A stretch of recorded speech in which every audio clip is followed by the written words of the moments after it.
Bienvenue chers téléspectateurs, et je suis heureuse de vous retrouver aujourd'hui encore dans Entretien pour parler d'un événement spécial.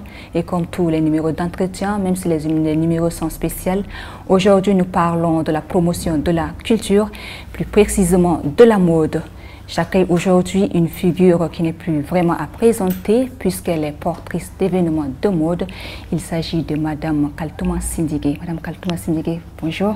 Bonjour. Soyez les bienvenus. Merci. Alors vous êtes la promotrice d'un événement, Mikessa, qui est Miss Kelou Sahel, la 2e édition. Tout à fait. Quel est donc l'objectif de cet événement? Alors, vous l'avez si bien dit, c'est un événement de mode. Donc, qui met en avant la beauté, tant physique qu'intellectuelle, des jeunes filles sahéliennes, donc précisément au Tchad. Et quels sont les critères de sélection qui vous ont amené d'abord à mettre les barèmes avant de sélectionner les filles? Alors, nous avons plusieurs critères. Okay. La beauté d'abord, n'est-ce pas? Non, c'est vrai qu'elle est importante, la beauté, mais nous avons plusieurs critères de sélection. Déjà, il y a l'âge, d'accord? Les filles doivent être... En fait, elles doivent avoir 18 ans, de 18 à 25 ans. Après, on a le naturel, donc c'est-à-dire parce qu'on caste les filles de façon vraiment naturelle, sans maquillage, sans mèche sur la tête. Elles viennent avec leurs cheveux afro. Et après, autre critère, on a également l'intelligence, qui est très important. Bien sûr. Voilà, ça fait partie des critères vraiment importants. Après, il y a justement la beauté physique. Il y a la marche également, donc il faudrait, une Miss doit bien marcher, bien se tenir. Il y a l'élégance qui est là, le glamour, le charisme, tout ça font partie justement des éléments. Le sourire aussi, parce que c'est important pour une Miss. Vous avez d'abord au départ voulu arrêter quel nombre de filles pour participer à cet événement? Alors, lorsqu'on a lancé les inscriptions, nous avons enregistré 102 candidates. 102 filles se sont inscrites pour la 2e édition et pendant la première présélection, parce qu'on en a fait 2, pendant la première phase de présélection qui était basée uniquement sur les critères physiques, nous avons retenu 30 filles. Après les 30, on est passé à la 2e phase qui était uniquement basée sur les critères intellectuels. Donc savoir est-ce que les filles allient très bien beauté physique et beauté intellectuelle. Justement. Voilà. Et donc, après ça, nous avons retenu 12 filles.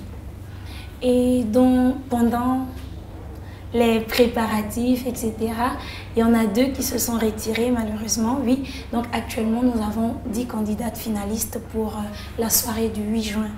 Ah, okay. D'accord. Alors, cet événement est un peu suivi un peu partout sur les réseaux sociaux. Vous êtes la promotrice, vous communiquez aussi assez. J'avoue que vous êtes aussi une communicatrice. Ça, vous ne m'avez pas dit, mais je le sais. Ok. Dites-nous, comment ça se passe de ce côté-là? Bah, écoutez, j'essaye de faire les deux, tout simplement. J'allie mon côté parce que la communication, c'est ma formation de base. Je suis journaliste de formation. Et par la suite, j'ai cette passion justement de la mode. Et donc, après ma casquette de journaliste, je reviens très vite du côté de la mode. Donc, je remplis mon devoir en tant que journaliste et également en tant que promotrice culturelle à travers cet événement, qui n'est pas sur toute l'année, bien évidemment, c'est pendant une période donnée. Voilà. Donc, je me consacre, quand la période arrive, je me consacre uniquement à ça, sans toutefois laisser de côté aussi mon travail en tant que journaliste. Et après, j'ai aussi ma casquette de maman qui est là. Ah, félicitations, c'est pas facile. C'est clair que ce n'est pas facile, ça je vous l'accorde. Ce n'est pas facile, mais j'essaye de faire. Je suis sûre que d'un côté, il y en a qui encaissent, ouais, mais justement. Je crois qu'ils comprennent et puis après, je me rattrape. Voilà. Vous revenez très vite pour vous rattraper, c'est ça l'essentiel en fait. Toujours, c'est important, sinon c'est la guerre. Ok, alors dites-nous, parmi les présentations de ces candidates, les 10 finalistes, oui, les 10 têtes en liste, hein, dites-nous quelles sont les thématiques que ces filles essayent d'aborder. Est-ce que cela encourage également la promotion de la femme, l'intelligence de la femme tchadienne surtout? Bah oui, parce qu'on est parti sur l'insertion professionnelle. Donc parce qu'on se dit, la plupart de ces filles sont licenciées, il y en a qui ont déjà leur baccalauréat Et donc, on essaie de comprendre qu'est-ce qu'elles veulent faire en dehors justement de la mode qui est une passion. Qu'est-ce qu'elles veulent faire comme études, où est-ce qu'elles veulent travailler. Et donc, on a comme thème, on a le leadership féminin, l'autonomisation de la femme. Et après, on a également la résilience de la femme. Donc, on travaille autour de ça, de la femme sahélienne et sa résilience, l'autonomisation et le leadership féminin. En dehors de la mode, existe-t-il des projets artistiques qui accompagnent cet événement? Naturellement, en dehors de l'aspect, je vais dire, défilé qui est là, déjà nous faisons dans la valorisation de notre culture tchadienne et également la promotion de tout ce qui est culturel, touristique du Tchad.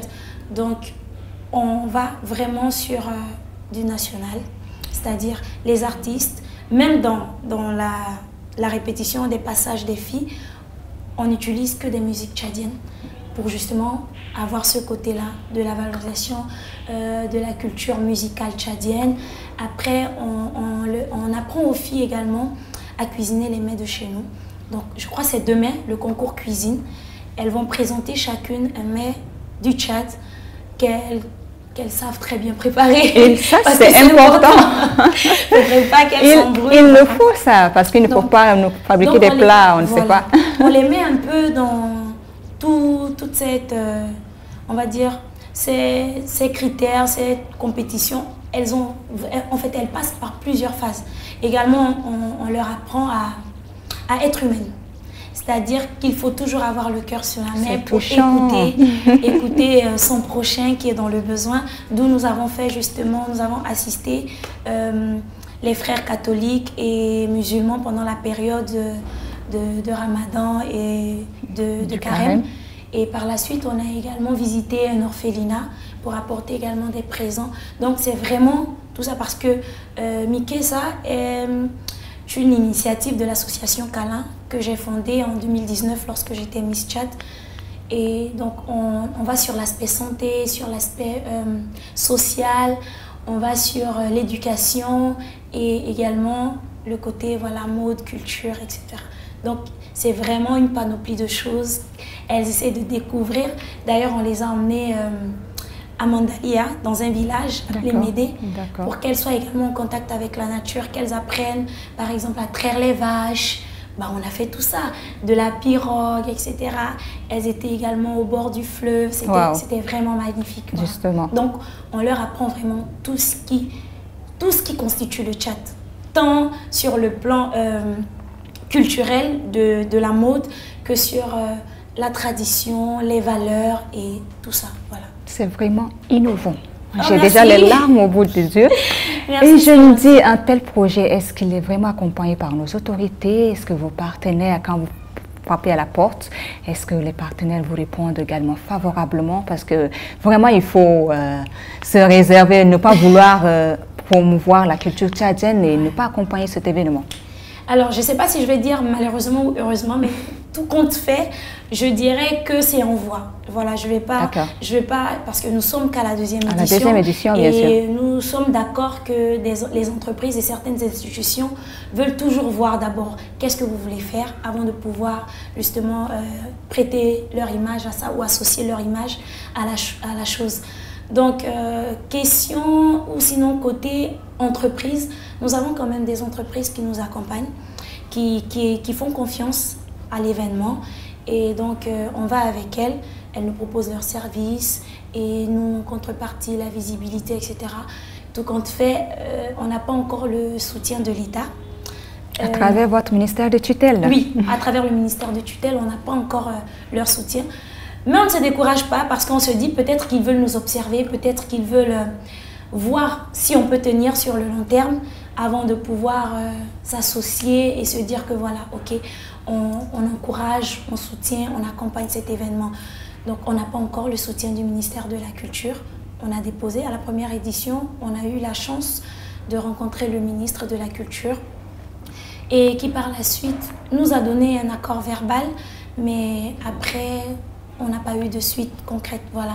Donc on n'a pas eu leur accompagnement et là pour la deuxième édition, on n'a malheureusement pas eu de réponse. aucune réponse jusqu'à présent. Mais ça ne fait rien. Nous, on a envoyé les invitations et on espère qu'ils soient là à la soirée pour pouvoir assister et voir d'eux-mêmes et juger si c'est utile ou bien c'est important d'accompagner ou pas. Voilà. Vous êtes une brave femme et vous êtes à la tête d'une délégation avec des braves femmes. Merci. Vous portez également l'Afrique sur vous. Merci. Vous avez le respect des critères vous-même, le naturel, oui. la peau noire. C'est vraiment encourageant. Merci. Et dites-nous, au-delà de cela, quelle sera la surprise lors de ce défilé? Bah, il y a beaucoup de surprises. Hein. Déjà, il y a les différents passages des filles qui sont assez innovants et exceptionnels, je dirais, parce que moi-même, je suis fan, comme on dit, oh. Voilà, dans le jargon. Franchement, parce que je me souviens que parmi les candidates, il y en avait qui ne savaient pas du tout marcher sur des talons, mais qui jusque-là arrivent vraiment à nous épater. Ce n'est pas une chose facile, hein, marcher avec les talons. Non, je vous l'accorde. Ce n'est vraiment pas facile. C'est déjà très courageux et audacieux de leur part. Et en dehors justement de l'aspect festif des filles, il y aura également, bien évidemment, on aura les 3 lauréates qu'on va récompenser d'une manière ou d'une autre avec des lots, dont une voiture qu'on met à la disposition de la Miss, un petit logement pour qu'elles puissent souffler déjà de tout ce temps parce qu'elles sont casernées actuellement. D'accord. Et voilà, elles sont toutes ensemble pour vraiment avoir ce côté, cet esprit d'équipe ensemble. On les met ensemble pendant 2 semaines pour les préparer pour la soirée. Ce n'est pas rien. 2 semaines, c'est vraiment court. Mais compte tenu également de nos moyens, on fait avec ce qu'on a et on essaye de maximiser. Nous travaillons jusqu'à 3h, 4h du matin avec les filles, oui, pour le bonheur de tous les Tchadiens, pour qu'on ne dise pas que voilà, c'est pas beau, c'est pas bien fait. Vous voyez, il y a ma voix qui est cassée, donc ça prouve déjà qu'on dort pas beaucoup. Vous avez beaucoup travaillé, voilà, oui. On ne dort pas beaucoup. Mais on se dit que le résultat sera, on espère que le résultat plaira à tout le monde, que ça sera impeccable. Après les lots, il y a quoi? Il y a la suite du projet parce qu'on ne lâche pas la Miss. D'accord. Oui, on essaye de travailler avec les 3 lauréates, donc la Miss et ses 2 dauphines. Pendant leur mandat, on essaye d'exécuter le cahier de charges, sinon la feuille de route qu'on dresse annuellement, à travers différentes activités, tant sur le plan éducatif. Jusqu'à la prochaine édition? Jusqu'à la prochaine édition, tout à fait. Actuellement, par exemple, il y a les Miss sortantes, donc de la première édition, qui sont en train de travailler avec les candidates actuelles. Toutes les sorties et tout ce qu'on a pu faire comme activité, elles sont là. Elles viennent même dormir avec leurs sœurs à la villa pour leur dire qu'écoutez, nous sommes avec vous de tout cœur. Ce n'est pas facile, mais c'est ça en fait. Pour mériter cette couronne, il faut travailler, il faut charbonner. Et pour cette 2e édition, on a un peu mis la barre haute aussi parce qu'on s'est dit on ne va pas qu'avoir la Miss et ses 2 dauphines, mais on va également primer deux autres personnes. Ça peut être aussi les lauréates, on ne sait jamais. D'accord. Les 2 prix spéciaux sont notamment le prix de l'esprit câlin, c'est-à-dire la fille qui a plus d'humanisme en elle, cette fille qui est assez sociable avec les autres, qui a le cœur sous la main, qui essaye d'écouter les autres. Vous risquez de me faire pleurer, moi. Ah oui, tu veux le prix? Donc voilà, il y a ce prix-là et ensuite il y a le prix Mikessa éloquente. C'est-à-dire qu'on les teste à travers les débats. Donc ça joue uniquement sur l'intellect des filles parce qu'il y a des sujets sur lesquels elles débattent. Et puis à travers ça, on voit celle qui est charismatique, qui est assez glamour, qui est assez posée, tant dans les idées, bien structurée, que dans la façon de se tenir. Parce qu'une Miss, c'est savoir se tenir également, comment sourire, savoir regarder et toutes ces choses-là autour. Donc il y a ces 2 prix-là en dehors de la couronne et des 2 écharpes de dauphine, voilà. Vous avez dit que la soirée, c'est pour le 8 juin. Oui. Et vous avez aussi prévu des artistes peut-être au niveau international. Vous avez parlé de Miss Kelou Sahel. Le Sahel, c'est pas seulement que le Tchad, même si le Tchad est le cœur de l'Afrique. Oui. Est-ce qu'il y a des invités surprises? Non, on n'a pas d'invités surprises parce qu'on se dit qu'on ne fait pas suffisamment la promotion de nos artistes locaux. Donc, on ne fait pas venir des artistes de l'extérieur. Même juste pour nous voir, parce qu'ici, il y a des bonnes choses. Hein? Non, on ne le fait pas. On va le faire d'abord jusqu'à ce qu'on intègre les autres pays du Sahel. Pour le moment, on reste vraiment sur l'aspect national pour que les autres puissent également connaître ce qu'il y a chez nous avant de pouvoir intégrer les autres. Parce que sinon, après, les gens viendront que pour l'extérieur et pas pour nous d'abord. On veut vraiment voir cet amour de la patrie là. Justement. Voilà, ce brassage, on va dire, ce lien communautaire qu'on a tous ensemble. D'ailleurs, on ne fait pas les filles par province, non. On les met ensemble, on choisit par édition 2 provinces à représenter. Pour cette année, on a choisi le Wadifira et le Mayo-Kébi Est. Donc les filles seront habillées par des tenues traditionnelles du Wadifira et du Mayo-Kébi Est. D'accord. Voilà, c'est ce qu'on fait.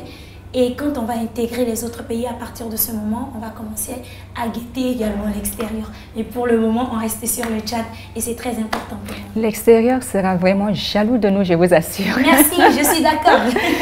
Alors, dites-nous, au-delà de tout cela, est-ce que vous avez un cri de cœur? Est-ce que vous avez un message particulier? Parce qu'il y a déjà le public qui est là. Le public tchadien n'encourage pas vraiment, hein. Je suis sans langue de bois, on parle de la mode, c'est vrai, on voit sur les réseaux sociaux, ça fait des tapages, mais concrètement, le jour J, c'est autre chose qui se présente sur le terrain. Alors, je dirais que j'ai eu ce jugement pendant la première édition, mais j'ai été agréablement surprise. Fort heureusement. Oui, de voir l'engouement des Tchadiens autour de cet événement, très sincèrement. J'ai pas été déçue du tout. C'est-à-dire qu'on avait même un manque de place. Wow.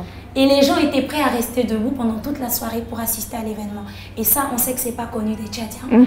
Et rien que ça, je voudrais vraiment dire un grand merci, être reconnaissante à tous les citoyens tchadiens et même étrangers qui vivent au Tchad parce qu'ils nous ont vraiment soutenus. Ils ont dit qu'ils seront là. Ils n'ont pas fait que des tapages sur les réseaux sociaux. Ils étaient présents et je crois encore que cette année, ils seront là parce que je leur fais confiance. C'est qu'ils ne vont pas nous lâcher. Aux autorités, vous leur dites quoi? Alors moi, je leur dis tout simplement, faites-nous confiance. Nous, en fait, sans vous, nous ne sommes rien. On collabore en équipe.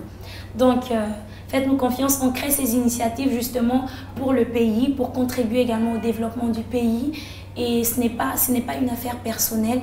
Donc, faites-nous confiance. Essayez de vous associer à nous, parce que nous, on ne va pas toujours vous lâcher. Même si c'est après 10 éditions, on viendra toujours déposer chez vous, tout en espérant qu'un jour, quelqu'un puisse dire, écoutez, bon, cette fois-ci, c'est bon, on accompagne.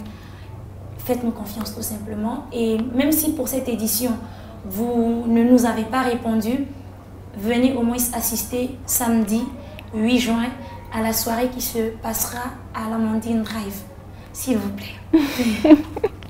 Je suis tout émue. Parce que tout n'est pas que question d'appui financier. Justement. On a les appuis logistiques, matériels, la présence. La présence, oui, voilà, ça réconforte énormément. Donc, ne vous dites pas que parce que vous n'avez pas contribué peut-être financièrement. Le fait même d'acheter un seul billet déjà, c'est une grande contribution. Justement. Parce que ça nous aide justement à avancer. Et c'est avec cet argent que nous essayons également d'atteindre les objectifs de Mikessa, de l'association Kala. Donc vraiment, essayez d'être là pour nous. Même si ce n'est pas pour nous, mais pour le Tchad. Voilà, pour ces filles du Tchad qui sont courageuses, braves et qui se disent que voilà, la mode a sa place dans la société tchadienne. Madame Kaltouma Sindigué, hein, je suis vraiment éblouie et ravie d'avoir permis à ce que tous les contours de l'édition, la deuxième édition de Mikessa, Miss Kelou Sahel soient mis en lumière. Je vous dis merci d'être passé sur le plateau de MRTV. Hein. Vous pouvez revenir encore à la prochaine édition si vous le désirez. D'ailleurs, je passe un appel à MRTV encore. Okay. J'espère vous voir à la soirée parce que je crois que sans les médias, la communication n'a pas sa place. Vous savez pourquoi j'ai parlé de la communication? La communication est transversale, la communication est l'essence de tout. Voilà. Alors on espère ne pas vous décevoir, toute mon équipe, MRTV et moi, nous serons là. Oui. Merci. Merci à vous, merci de nous avoir invités là, de pouvoir parler justement de notre événement.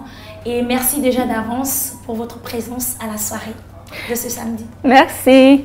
Alors, chers téléspectateurs, merci à vous également d'avoir pris de votre précieux temps pour suivre ces minutes entretien.